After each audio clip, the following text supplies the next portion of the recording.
All right, welcome to this session about two of my favorite things, gadgets and Blazor. I mean, what's not to love about those two things? Now, I love doing this session because it's a session that I'm not allowed to do as often because simply traveling with all of these gadgets are a little bit troublesome. So I love every opportunity that I have to be able to do this. So I'm going to pop into my slides here, and as developers, we go through a bunch of different stages, or at least I did. I remember first time I got my first computer. I was 7 years old, and I remember I sat down, I print 10 print Jimmy, 20 go to 10. And that was my code. I made the computer do stuff. And this was actually my first app, and it is available on GitHub if you want to download it. But this was also a very defining moment for me because this was the moment when I decided to become a developer. Now, the next stage was when calculators and phones came out. There's a very special feeling to deploy an app to another device, something with a small screen, something that you can carry with you. Now, the next step was circuit boards. Raspberry Pi, Netduino, Arduino, and now, of course, Meadow, where you can run .NET right there on the board. I remember I ran to my wife and I held the circuit board. Look, it blinks, it blinks. And she was like, so? No, you're not getting it. The LED is blinking, it's blinking. I made it do that. I wrote code, so now it's blinking. I'm seeing that someone says that I have low sound. Let me see if I can fix that. There is an automatic adjust mic volume. I hope that that is better. So it seems like it was a way bigger happening for me than for her, but I was so happy. Now, the next step was when I realized that I can control other manufacturers' devices, get measurements from sensor, turn on and off lights. And that is what we are here to talk about today. We're going to talk about how we can control devices through Bluetooth, using Blazor, and we're not even going to stop there. So we're going to talk about what is Bluetooth Low Energy and how does it work. We're going to talk about how we can figure out the Bluetooth protocol. And I mean, to be honest, that's the most fun part. And then we're going to control some stuff and we're going to control more stuff because that's why we're here, right? My name is Jim Engström. I work for a company called Cab Group in Sweden. I'm a Microsoft MVP and I've been that for the last 11 years. And I've been running Blazor in production since the release back in 2019. So I've been doing this for quite some time. I'm the co-host of Coding Off the Work podcast and Twitch channel and YouTube channel and Meetup. We're doing basically everything fun under this name. So we talk to a lot of interesting people on the podcast. We invite them to the stream, and sometimes we live code some projects. Right now, we're working on a Blazor call for paper site, but that is not entirely true because we just moved into a new house, and that is basically taking all our time. So we're kind of getting back to that original schedule. But please check that out if you want to learn more. I've written a book about Blazor. I've written this one, I've written this one, and I've written this one. And these are the only Blazor books that has raccoons on the cover. And let's face it, that's the most important part, right? I've also done a course for Dome Train, which, as you may see, also has a raccoon on the cover. But enough about me. Let's talk about Blazor and gadgets. Now, before we go into coding and stuff like that, we kind of need to understand how Bluetooth works, or Bluetooth Low Energy, I should say. So Web Bluetooth is an experimental technology, and the browser support shows that. So Edge, Chrome, Opera has support for Web Bluetooth. Internet Explorer, I really hope that no one is still using Internet Explorer, but it does not support Web Bluetooth. Firefox and Safari, as far as I know, does not either support that. So if we're targeting Apple devices, iOS devices, we're not going to be able to use this technology, for now at least. Now, I'm not a fan of JavaScript, but I do love gadgets. So I set off to create a Blazor library that would solve the JavaScript problem for you. So before we go into what Blossom is or blossom.bluetooth is, we kind of need to get a little bit more familiar with Bluetooth and how Bluetooth works. So let's start with taking a look at that.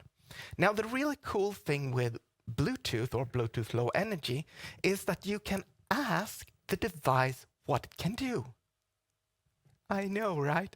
That's perfect for developers. We have kind of a built-in documentation. So we can ask the device what it can do, and a device has one or more services. A service is identified by a GUID, and there's an organization called the Bluetooth SIGs, with a special interest group. They have defined and named a bunch of different services and also created some documentation for them. There's also services that is not defined by the Bluetooth SIG, and we will take a look at those later on. Now, each service has at least one characteristic. You can think of them as methods or events. So each characteristic has a way of accessing it. So it can be read, write, those would be methods, or indicate and notify, that would be kind of more like events. So let's take a look at what the Bluetooth SIG specification looks like. So this is the battery service. The battery service must have a characteristic called battery level. Okay, great. Now, the battery level characteristic must have a read and may have a notify. Okay, so if we take a look at the other schema that I just showed you, what would it look like? Well, we would have the Bluetooth low energy device. We would have the battery service. The battery service would have the battery level characteristic, and it would definitely have read, and it would maybe have notify. Cool. So now to the most fun part of it all, figuring out the protocol. So in the end, Bluetooth Low Energy is bytes sent back and forth. The events are bytes, the things that we send to it, it's bytes. So there are a couple of different ways that we can figure out a protocol. We can manually figure them out, which we're going to take a look at in just a minute. And this is by far the most fun one. Takes most time, but it's most fun one. We can use documentation because some companies actually give us the documentation for this. We can intercept Bluetooth signals, and we're going to take a look at that as well. And it used to be hard, but it's way easier now. So I found this scale on net. And it is a Anderson scale, but it's actually Senson that makes them. So it's going to pop up as a Senson scale. So I asked the Senson scale, that was hard to say, what kind of different services do you have? Well, the first one was named by the Bluetooth SIG, so it was a generic attribute. Okay, so it will make it possible for us to ask what things it has. So basically every device has a generic attribute. Then we have device information. It contains device name, manufacturer, and so on. Then we have the generic access. So that contains device name, address, and stuff like that.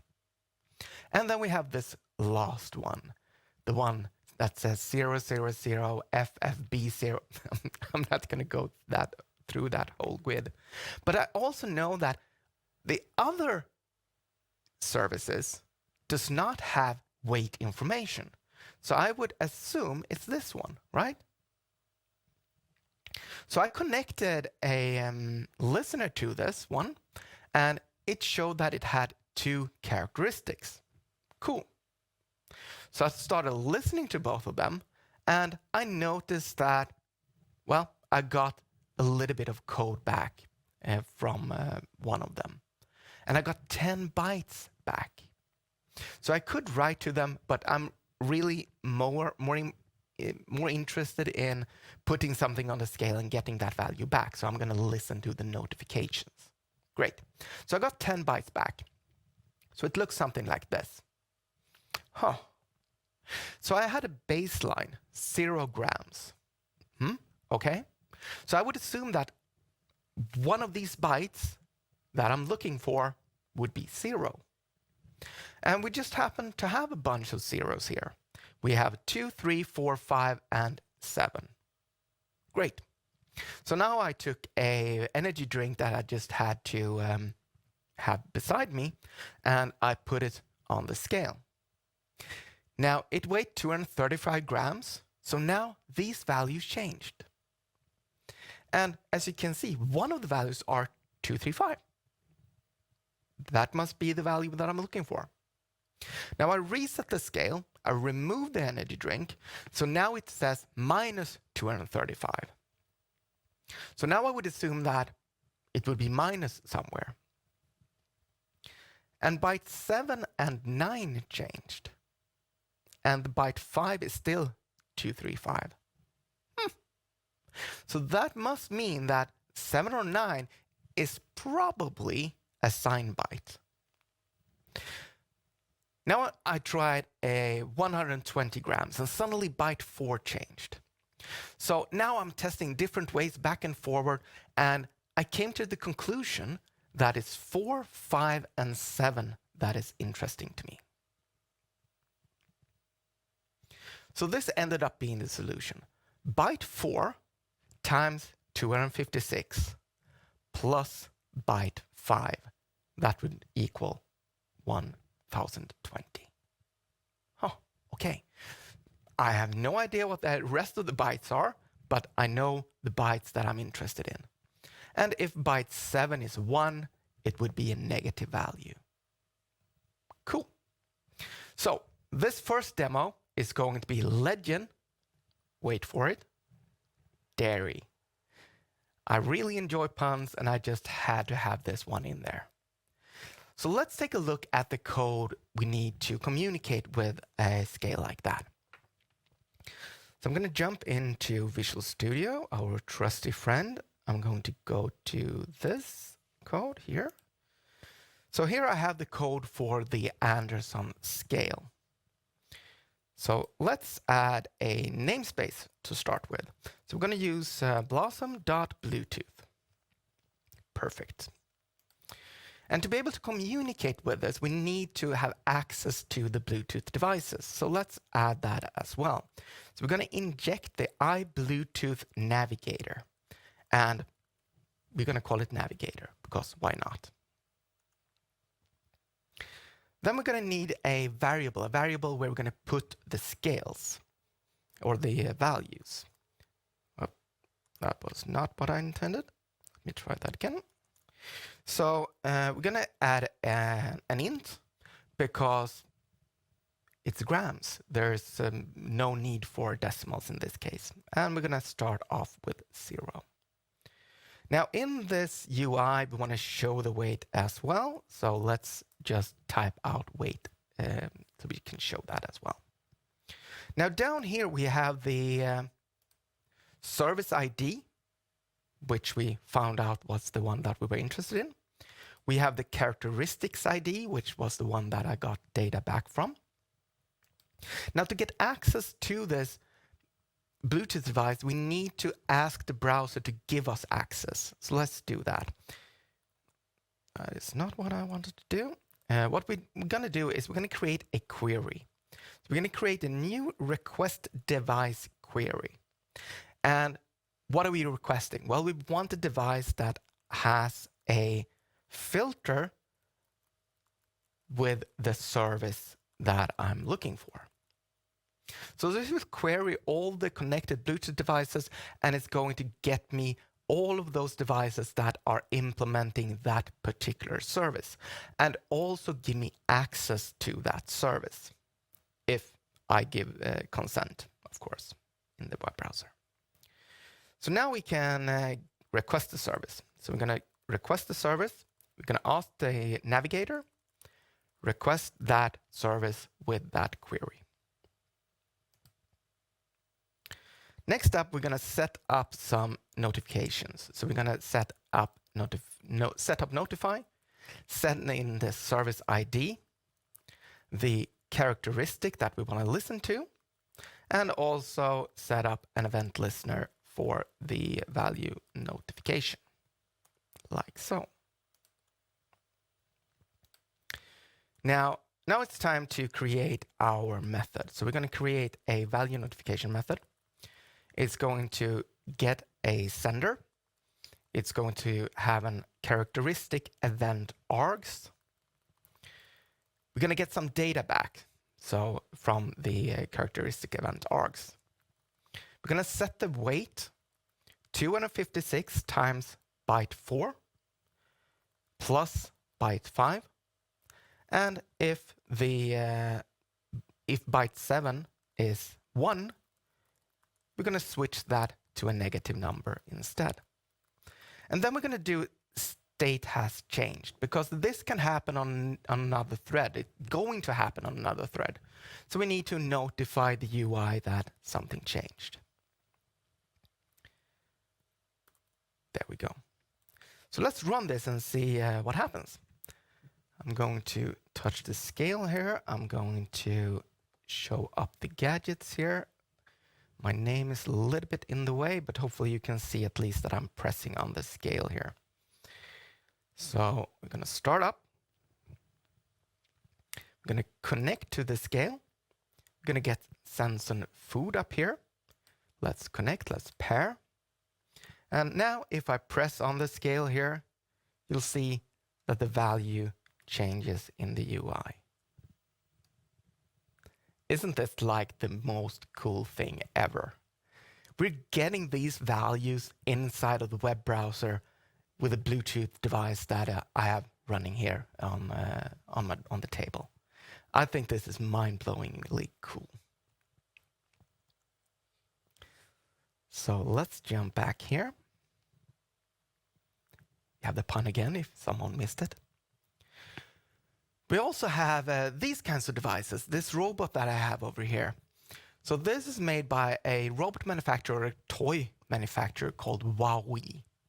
And they released a bunch of these different robots. We have the MIP up here, we have the MIP down over here, and of course the RoboSapien standing on my table here. So I talked to WowWee back in the day, and they actually sent me the Bluetooth protocol for the RoboSapien, and then shortly thereafter they made the MIP protocol, the MIP protocol available for download.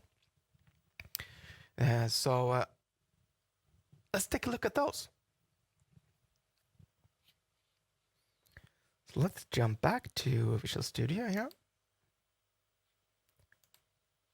and I'm gonna stop this one a bit.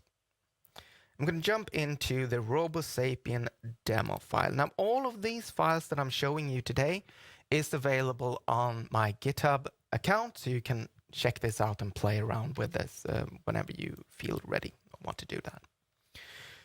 So for this one, I have the Bluetooth navigator, just as before.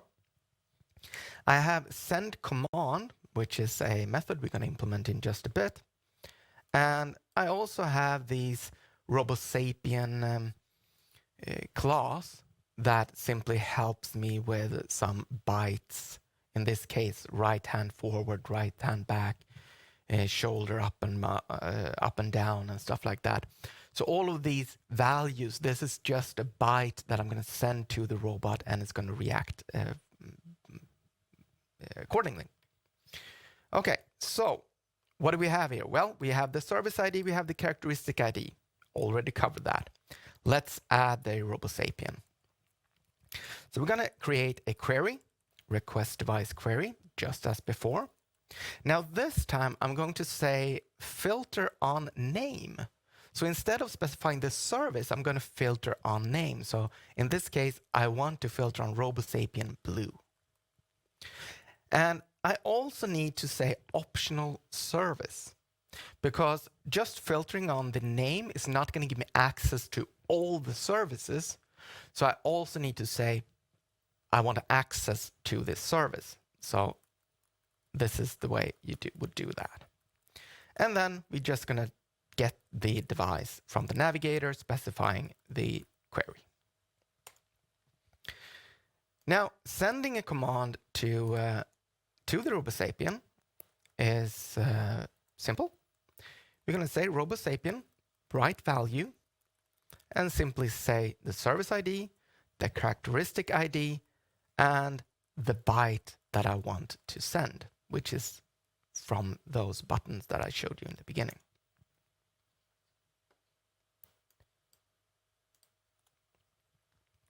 So something like that.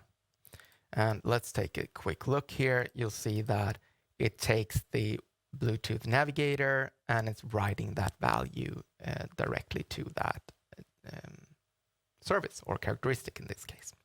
So let's start this up.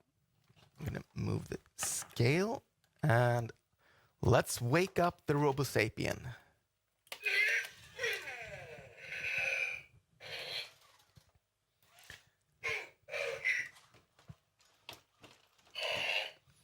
All right, let's go into RoboSapien, connect. We got RoboSapien Blue. Let's select that one, pair. And now I should be able to click this and you see that the robot moves. This could be the rest of the session, me just playing around with this one. And we can also make him burp. I'm going to move a little bit closer. And of course, I have the humor of a 4-year-old. I can also make him fart.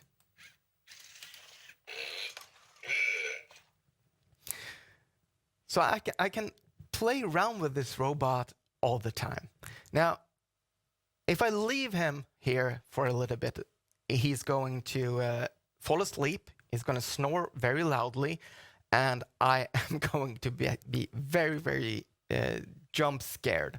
So I'm actually going to turn him off like that and put him to the side.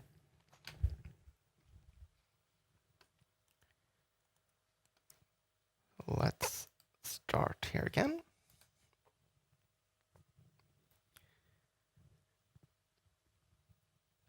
So if you want to learn more about MIP and MIPosaur, you can check out these links.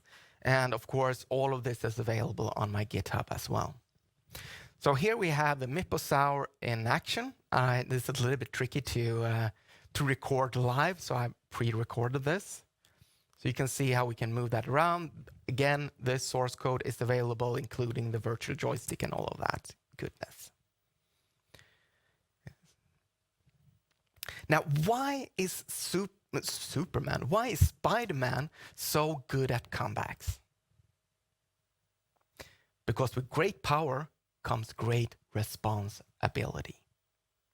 Now, this is one of my favorite puns, and we're going to come back to why this is relevant, of course. Now, actors, they know that you should never work with animals and children.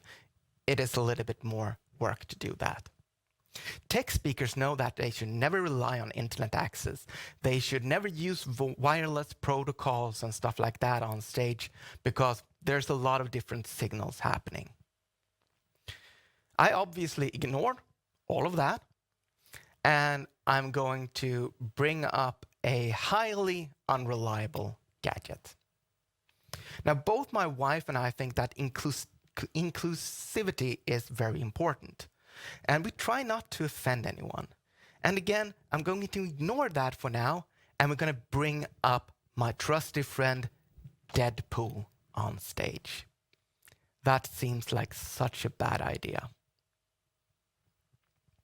Now, Deadpool's head was a gadget that I just happened to find in a store, and I just, what can this do? I gotta have it. It's Bluetooth. And this gadget has been perhaps the most fun gadget that I've been working on, because it didn't have any documentation. It was pretty tricky to figure out. So there are a couple of ways to look at Bluetooth packets. So the first one is there are some hardware options, commercial hardware options. There's also a open source library for Ubuntu called Blues. You can turn on Android with enable something called Bluetooth HCI Snoop log. But I have an iPhone for no particular reason, and I just happen to have a Mac for .NET MAUI development. So to my surprise, this was super easy to set up. So you need an iPhone running iOS 13 or higher. I mean, this is old stuff now. And of course, you need a Mac. And then you install an application called Packet Logger, and it looks something like this. Now, if we zoom in a little bit, we see that this is one of the calls. So I'm writing to the Deadpool head, and I'm saying 1739:02. Okay, what does that mean?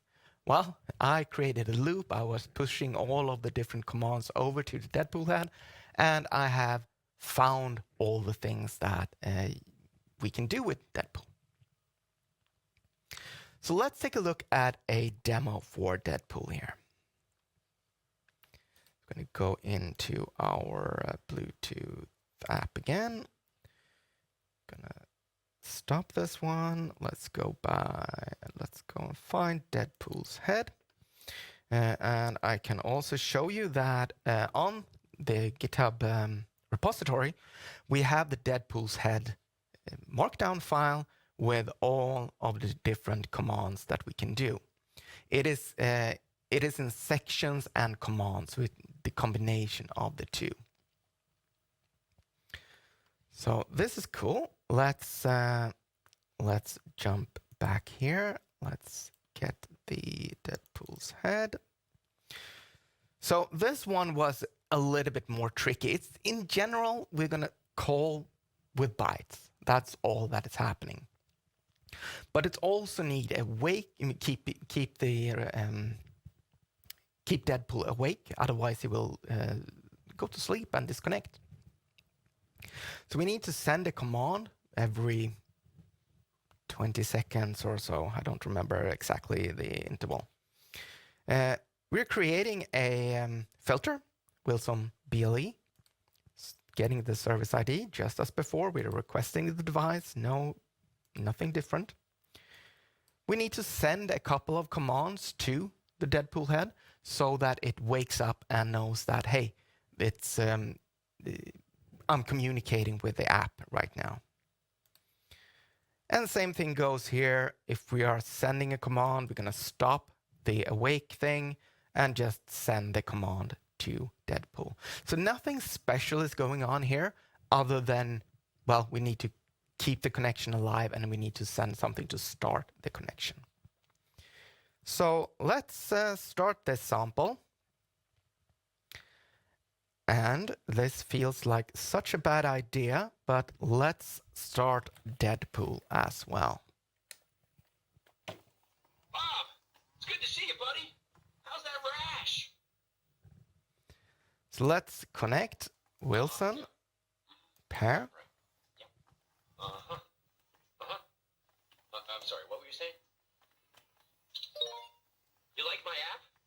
I made it myself. So now I can say I'm Deadpool. I'm going to get a little bit closer so you can hear that. Hi, I'm Deadpool's head. Not to be confused with Headpool, different guy. We have this one. What X-Men universe is this? Continuity, people! And we have my absolute favorite, which is the relax one. Oh, do you want me to make make some relaxing ocean noises? Relax! Relax! Relax! I just love how animated this face is, and there's so many things going on with Deadpool's head. So let's jump back here. So there are a bunch of different libraries that we can use. We have the Web Bluetooth, we have WebHID, we have Web USB. I've done Bluetooth, I've done HID. We're going to talk about serial in just a bit. And I see that Junichi Sakamoto is actually in the chat, who have made a gamepad API for Blazor, which we're going to take a look at in just a second as well. Now, I've also made, as I mentioned, Blossom HID. And HID is Human Interaction Device. And some devices are HID devices, simply put. So I have this device, for example. It's a busy light, so you can turn it on when you're talking in Teams, for example, or when you're busy. And Quando, who makes busy light, they have this very well documented, and you just had to contact them, sign a little bit of an agreement, and you would get all of this goodness sent to you. So there's no secrets involved in that at all. So we're going to go into this one. So this is another repo. In this case, it's HID Navigator instead of Bluetooth Navigator. We have a little bit more code happening here, but that's just UI stuff. We have a list of HID devices. We can get a list of busy light commands, because this is quite an advanced light, if you will, because you can send different commands and queue them up, so you can blink the light, switch them around and stuff like that.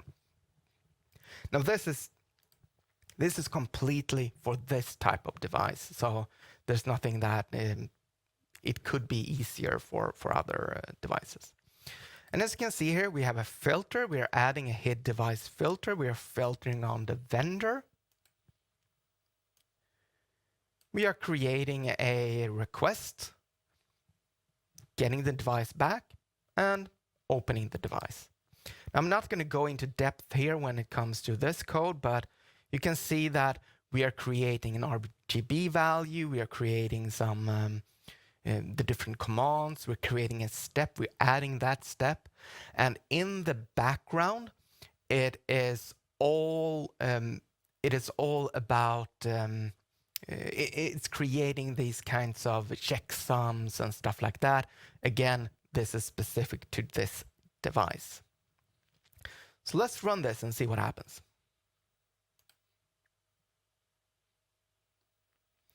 So busy light. There we go. Let's connect.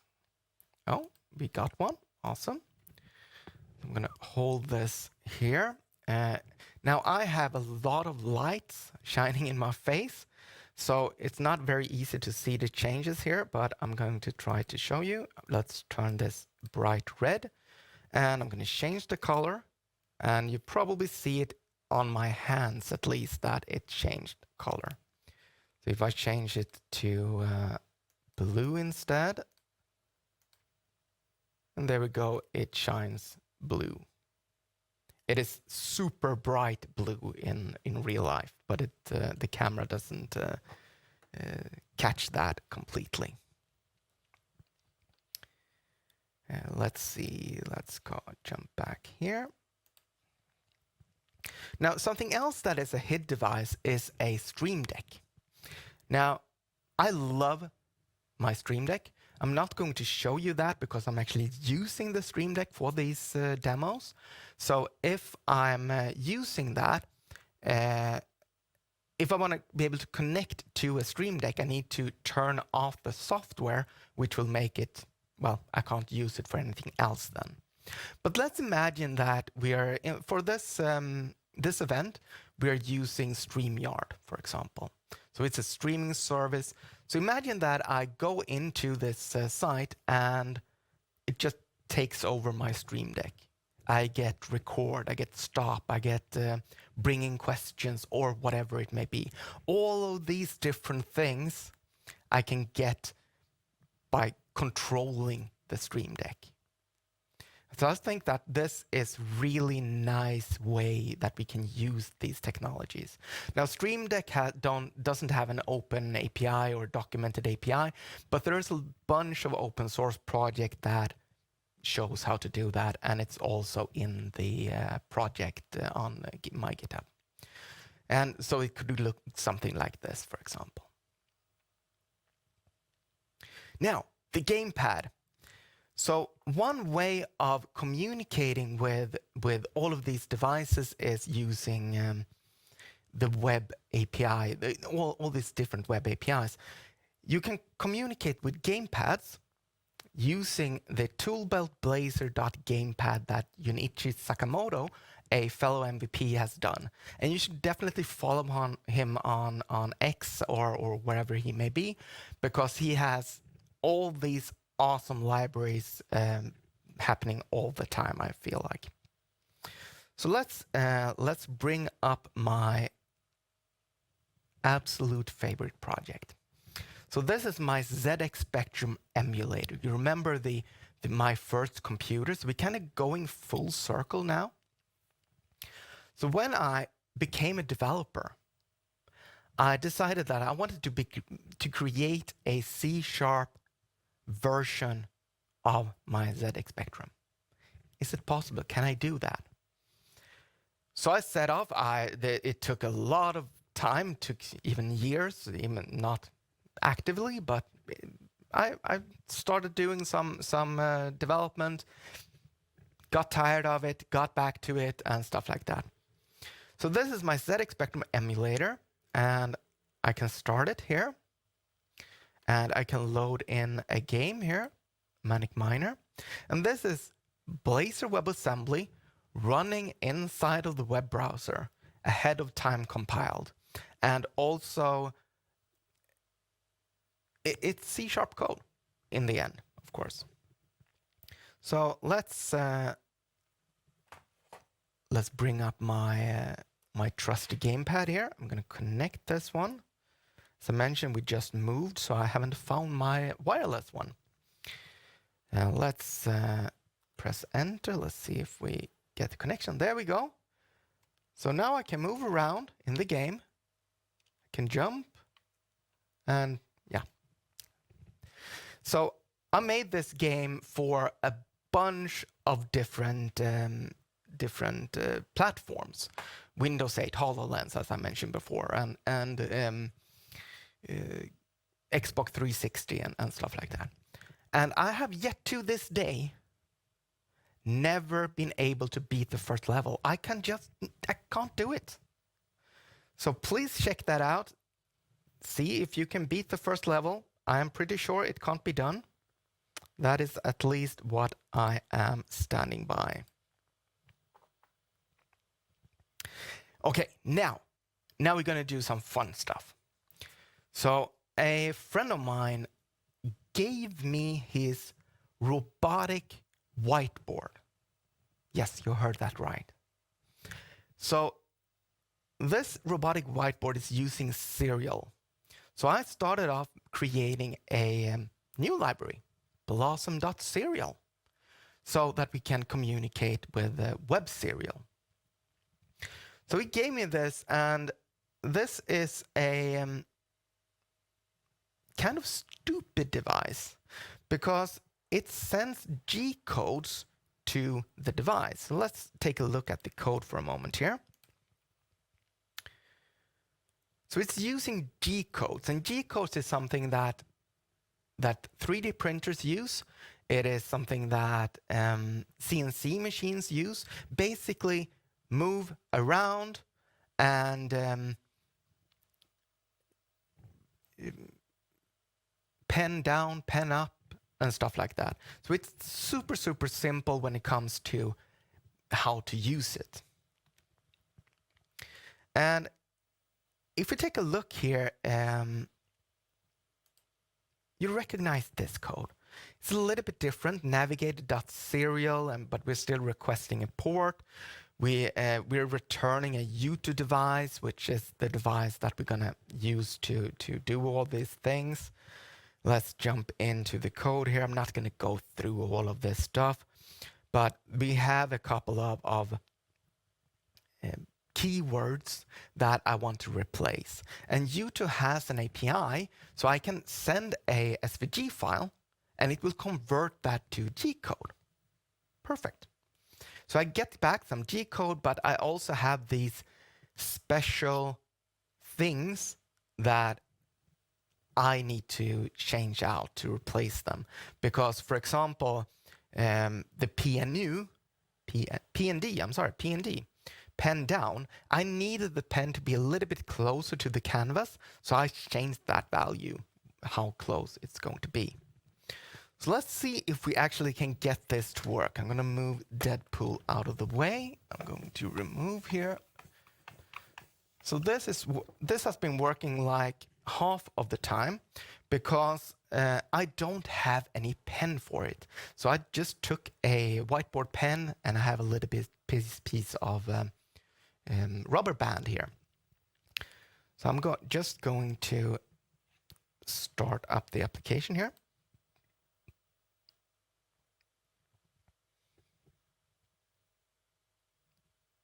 Did I click it? Maybe not. Try again. There we go. So it's starting up.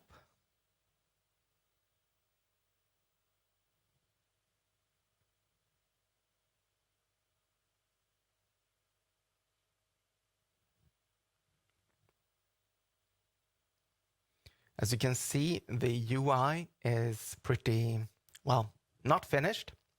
I actually got this working just 2 days ago, so it's super new stuff. So let's connect. It's an Arduino that is running inside of this device. So let's connect. So what it's doing now is that it's sending the SVG to the API and is getting back all the different things that we can do. So this is all the commands that we're going to do. Now, obviously for debugging purposes, I have all of this code here. So I can say set units to metric. We're going to use absolute coordinates.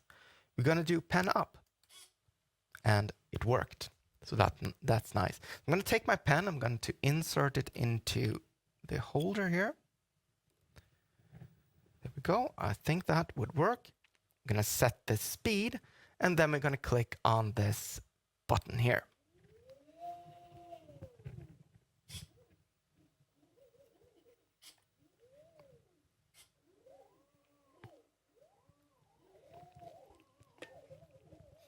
So now it's sending pen down, all these different movements from the SVG, one after the other to the device, and it's simply going to draw all of that.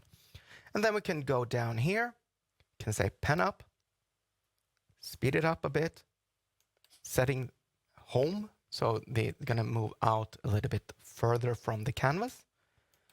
And we're going to move down to the lowest Y position and move it back to the pen holder and put the pen in the device and turn off the motors. So all these different things, you can just send every single command over to the device.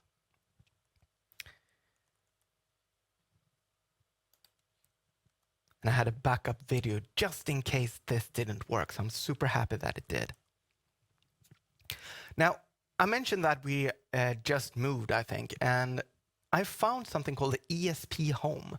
So this is a device using ESP32 circuits, and it's super smart.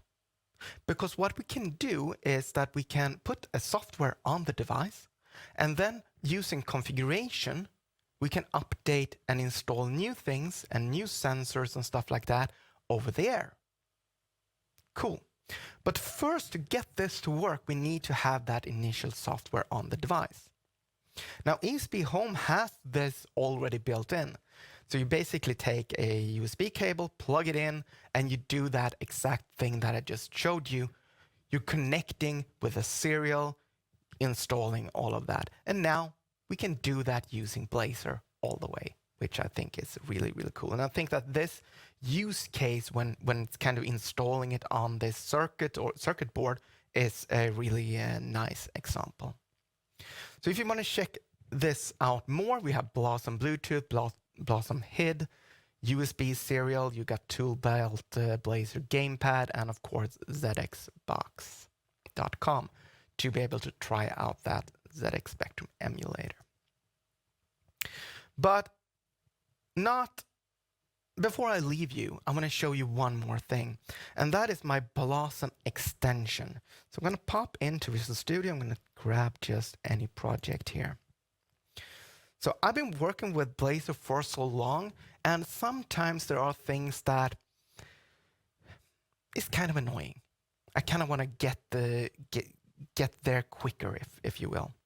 So if I right-click on my counter.razor here, you'll see that I have generate bunit test to clipboard.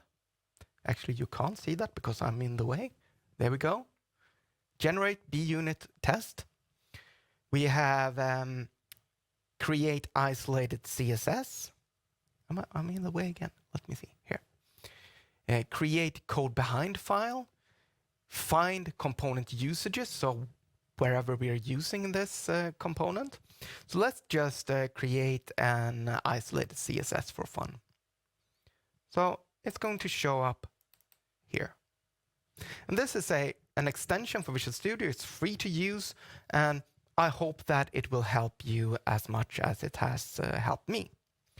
And we can also go up here into to the extension menu, go into Blazor routes, and here we can see all the different routes in my project. This is actually how this plugin was born, because we had routes everywhere in our project. It was kind of tricky to find where stuff were. So we created this route component so that we can more easily find all the different routes. Let's jump back here. So we talked about that. We talked about that. So with that, I hope that you got some inspiration that you can do, find all these different things. Check out the Blossom libraries both on GitHub and on NuGet. And also check out the Blossom extension if you want to learn more about how it can help you with Blazor development. So let's build something cool that communicates with gadgets, because that is super fun. Please reach out to me and tell me what you build. And thank you so much for listening. And please check out Coding After Work or my X or whatever. So thank you so much.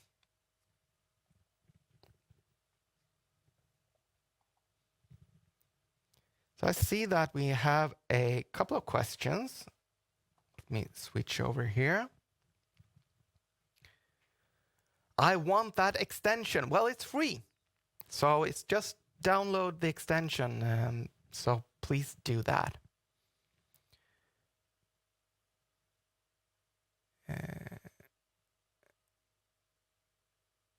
This presentation has inspired me. Thank you. And I'm super happy with that, to hear that.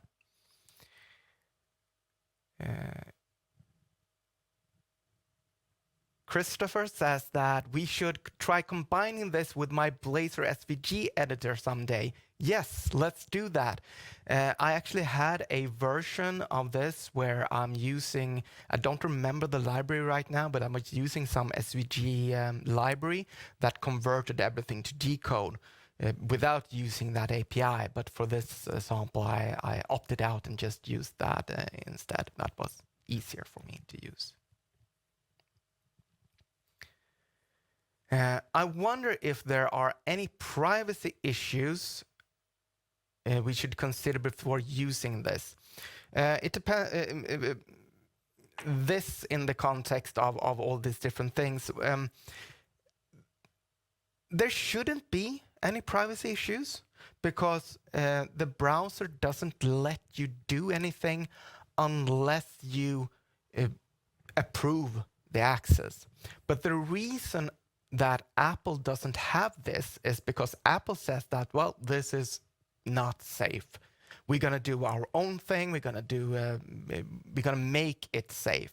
But I can't see a reason why this should be unsafe, because you are giving access to the browser.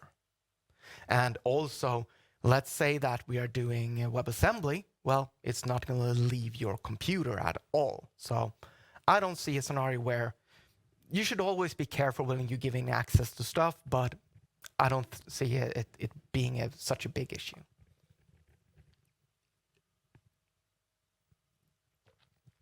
Thank you, Christopher. Thank you, Unichi.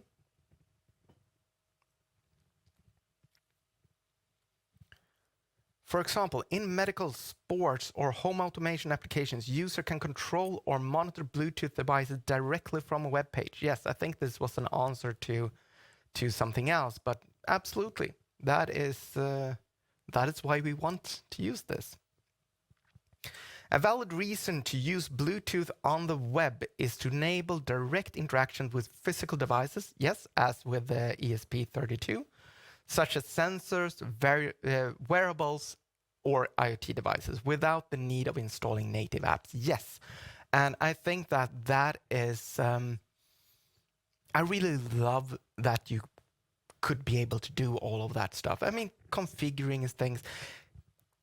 It's nice to have your application on a phone, but I kind of like having a big screen when I'm reading stuff, or heck, even sensors and stuff like that.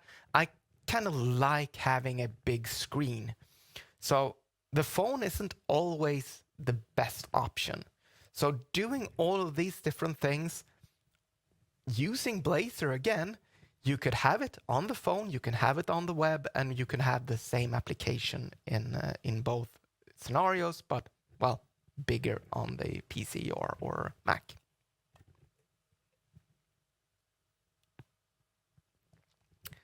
Unichi says that my son sometimes used to play the game on this emulator. Has he been able to beat the first level? I think you actually told me once that he did. I kind of hope that he did, and a part of me hoped that he didn't. Thank you, Juan.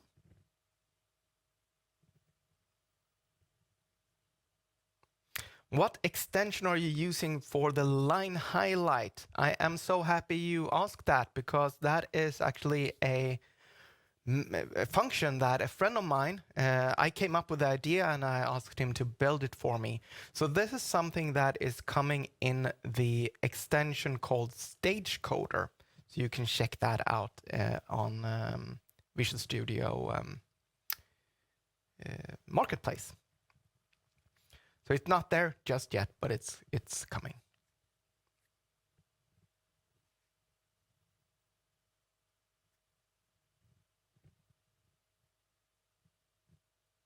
Seems like a lot of people liked it, so I'm super happy with that. As I mentioned, this is one of my favorite talks to do because, I mean, gadgets, Blazor, a lot of fun, a lot of things that could go wrong, but for once it didn't go wrong. So that's good.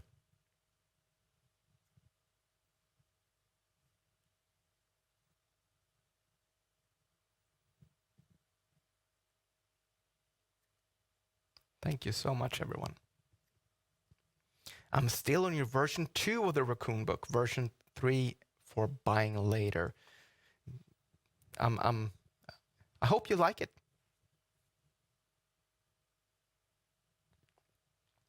So that says, you are the best, Jimmy, in Swedish. So thank you, Klaus.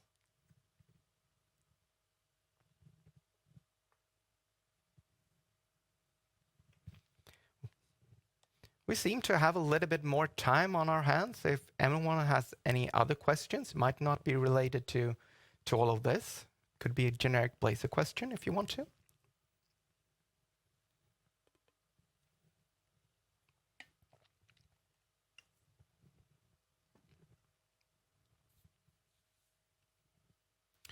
Is Bluetooth communication between two web apps on different devices possible? Well, you would need some kind of thing that brings them together. So I guess that communicating with Bluetooth on one device, communicating with Bluetooth on the other device, and then bringing them together with Signal R, for example, that would work. There's nothing built in when it comes to communicating with Bluetooth between different devices, but definitely one device to computer, the computer with Signal R on a server, and then back to another machine. That would definitely be possible.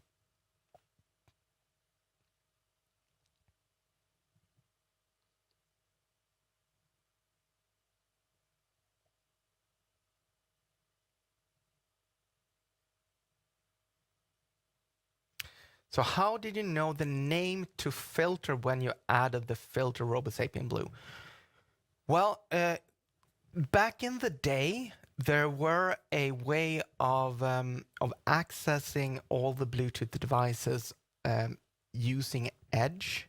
It was something like Edge/Bluetooth internals or something like that.